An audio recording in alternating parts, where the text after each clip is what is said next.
As I'm driving through the streets of the city, something becomes immediately clear. Things are under construction.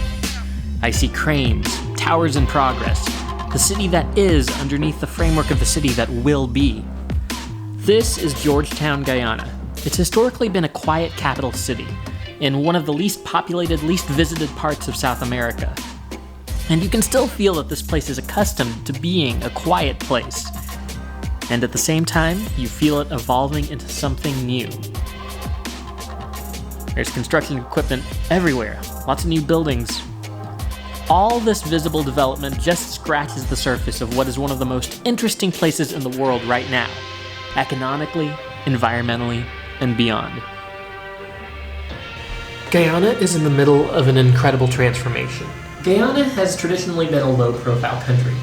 I bet if you were to ask people to name different parts of South America, the spot people would most forget about is probably Guyana, here or Suriname. But I have a feeling that's all about to change. Historically, this country has been populated with former enslaved persons, indentured servants from Africa and India, mixed with its own indigenous population. Most have worked agriculturally, and so the country has lagged behind the rest of the continent in terms of infrastructure, education, and healthcare. But like I said, all this is in the process of changing. In 2022, Guyana's economy grew by 57.8%. This was far and away the biggest economic growth of any country. Second place Fiji wasn't even close.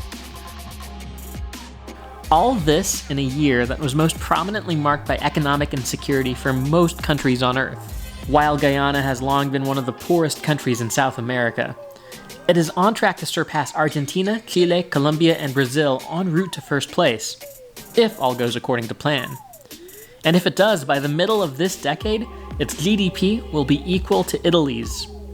There's one nation that's been making headlines with its explosive growth. Welcome to Guyana, a South American nation. Now, while you're out and about in Guyana, you can see it, feel it. New buildings going up, proposed roads between remote communities. It's like the old, quiet Georgetown is getting dressed with the infrastructure of a big urban center.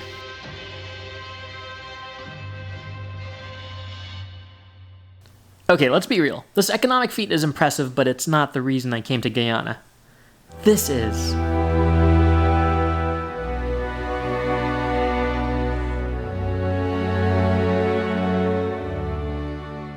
So yeah, thinking of Guyana's nature. 90% of Guyana is rainforest, but 90% of the Guyanese population lives on the coast, mostly around Georgetown. And so the bulk of the country is just uninhabited forest space. This means this is one place you can go and get a real sense of remoteness. The human impact on most of the country has been pretty minimal. The human activity that you will find often takes place in indigenous communities that have long valued living in harmony with the land. Something I gotta check up on more is the trees that are around me, because Guyana produces like 1,000 different types of wood. I want to know what some of these tree species are, because they are pretty incredible. There's an incredible amount of biodiversity and wildlife within its forests. It's at the northern edge of the Amazon, and here you'll find tapirs, toucans, tortoises, and over 3,500 other unique mammals, not to mention countless birds, plants, and insects. It's home of incredible tapuis that attract climbers, and Kaitiro Falls, some of the most impressive waterfalls in the world. The amount of visitors that Guyana gets per year is on par with what Machu Picchu gets in a single day. But Guyana has like Costa Rica level potentials for ecotourism.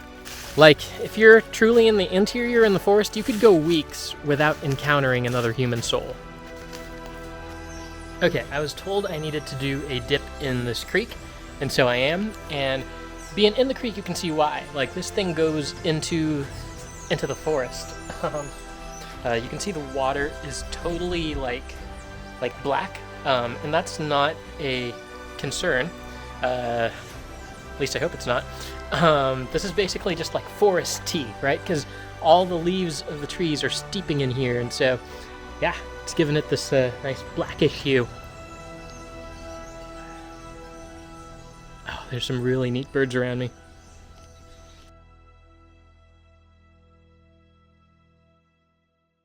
The one downside is that since Guyana does not see that many tourists, its tourism infrastructure is not very developed. So certain things like renting a car, just getting around, are a lot more difficult here compared to other spots. But if you're the type for whom Guyana's wildness, that appeals to you, you might have a higher tolerance for that kind of thing than most people.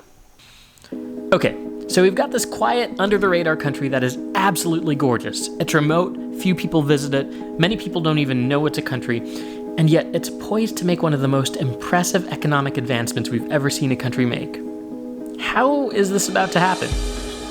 You would have to go to Guyana circa 2015, and this would be a pretty rough time for the country. Well, a lot of young people is bored here, but like when they finish school, they have nowhere to go.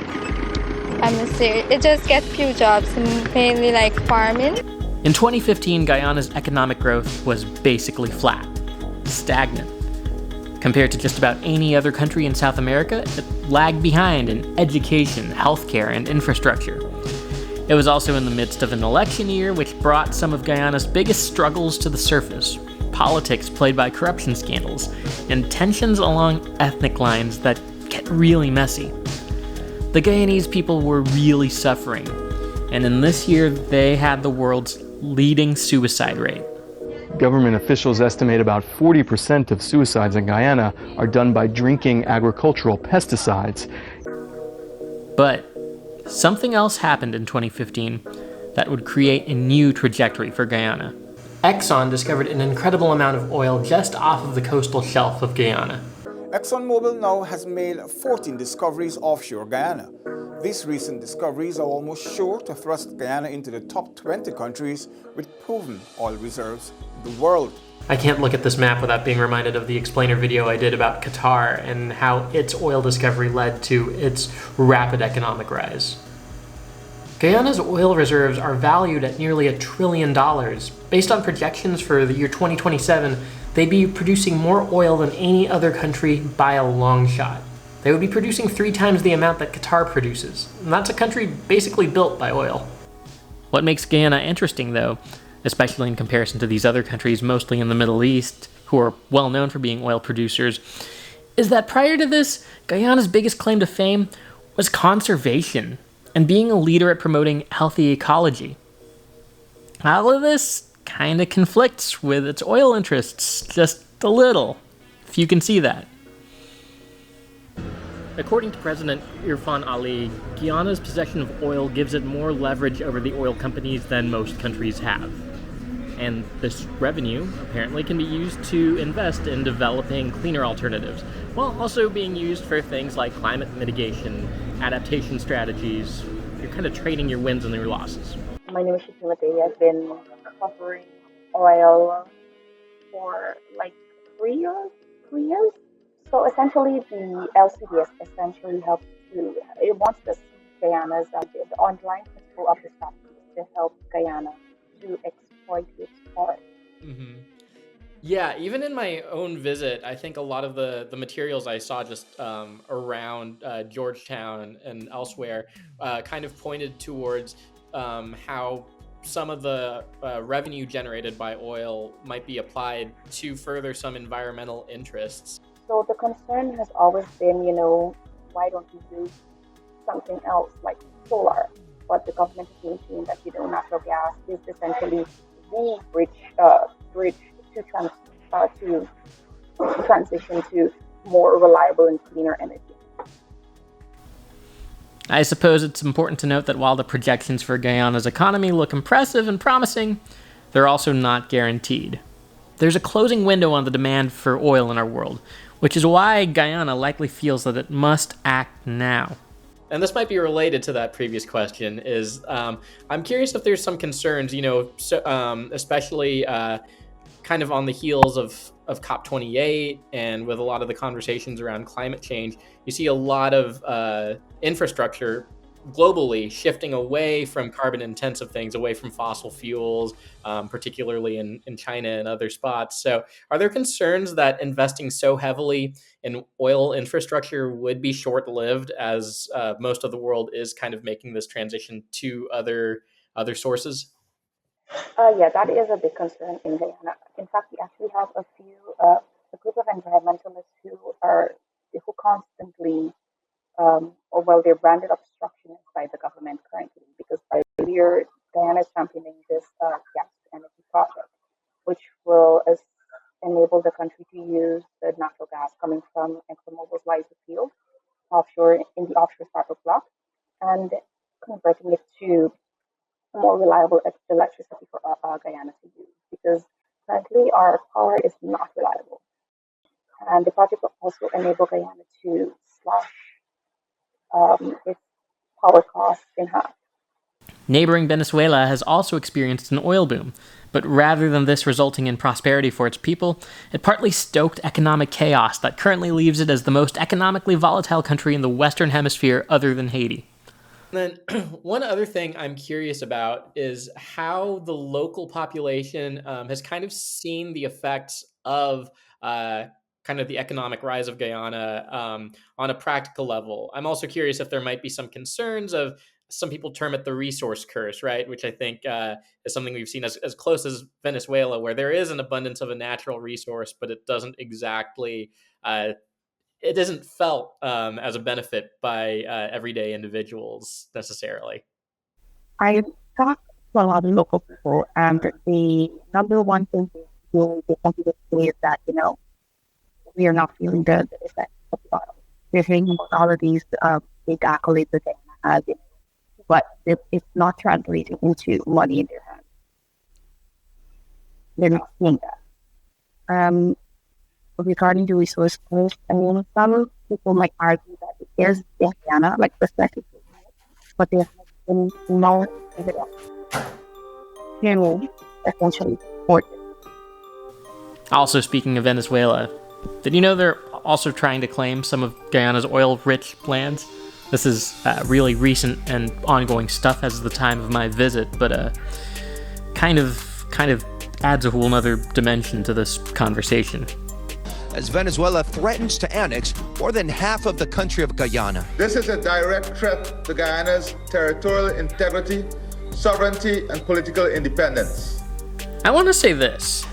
This is not a simple black and white story with a clear-cut conclusion. And it would be easy for someone in my position to look at this dynamic and feel like, oh, maybe the Guyanese people are being duped by oil companies through greenwashing. Are we really selling out an environmental legacy for the economic gains? And I think we're accustomed to thinking of the oil giants as the bad guys, and they've deserved and earned that distinction.